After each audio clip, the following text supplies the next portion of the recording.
Similar to a one-way chi-square test, the analyses that we ran in SPSS can be done in Excel for a two-way chi-square test. In this demo, I will show you how to replicate or test of the following research question in Excel. Does major option vary based on gender?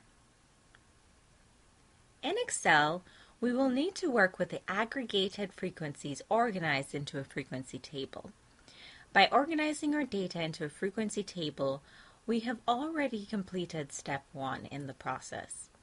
Your frequency table should be structured with the subcategories from the first categorical variable listed along the rows and the subcategories from the second categorical variable listed across the columns.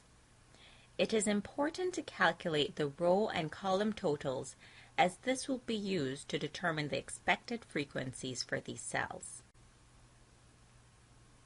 After identifying the observed frequencies, the second step in the process is to calculate the expected frequencies.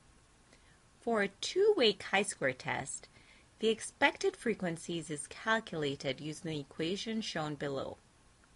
It is equal to the row margin total times the column margin total divided by the total sample size.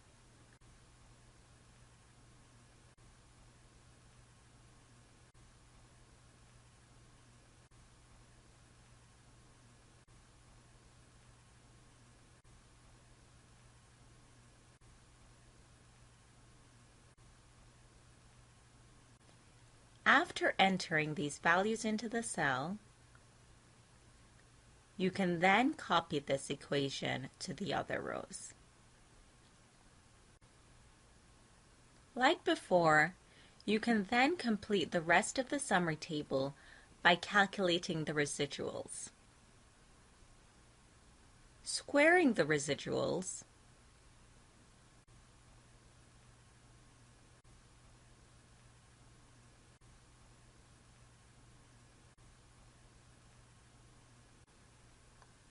and dividing the residuals by the expected frequency.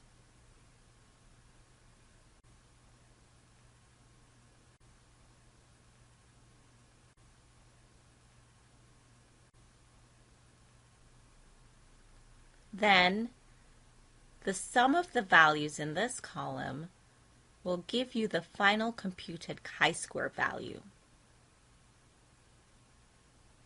To determine the statistical significance of the chi-square value, you will first need to calculate the degrees of freedom of the test. The degrees of freedom for a two-way chi-square test is based on the number of rows and columns in the frequency table. It is equal to the product of the difference between R-1 and C-1, which in this case would be 2. Using the table of critical chi-square values and our degrees of freedom of 2, we can see that for a default alpha of 0.05, we need to have a critical value that is larger than 5.991 to be statistically significant. Given that our chi-square value is 1.13, it is much smaller than 5.991 and would not be considered larger than what we would expect by chance alone. In other words, the results are not statistically significant.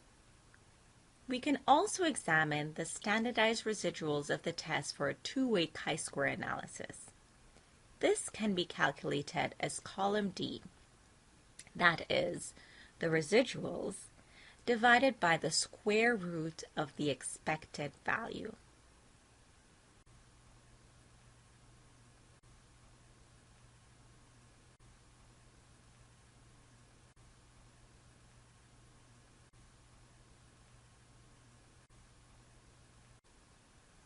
Copying this equation will give you the standardized residuals for all the other rows.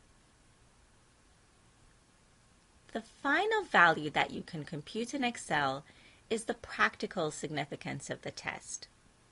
The size of the frequency table is larger than a 2x2 matrix, meaning that one or both of the two categorical variables have more than 2 subcategories each.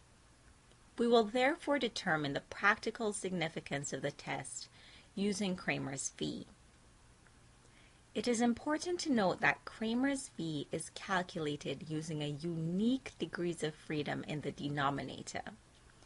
This value is the smaller value of R-1 or C-1. As mentioned in the lecture slides, this degrees of freedom is unique to the calculation of Kramer's V and should not be confused with the degrees of freedom of the overall model. R-1 in this case is 2 and C-1 is 1. We will therefore use 1 as the smaller for 2 degrees of freedom. In our equation, we will take the square root of chi-square divided by the sample size times 1, which is equal to 0.106. A Kramer's V of 0.106 indicates a weak relationship. These are the main calculations that you can conduct in Excel for a two-way chi-square test.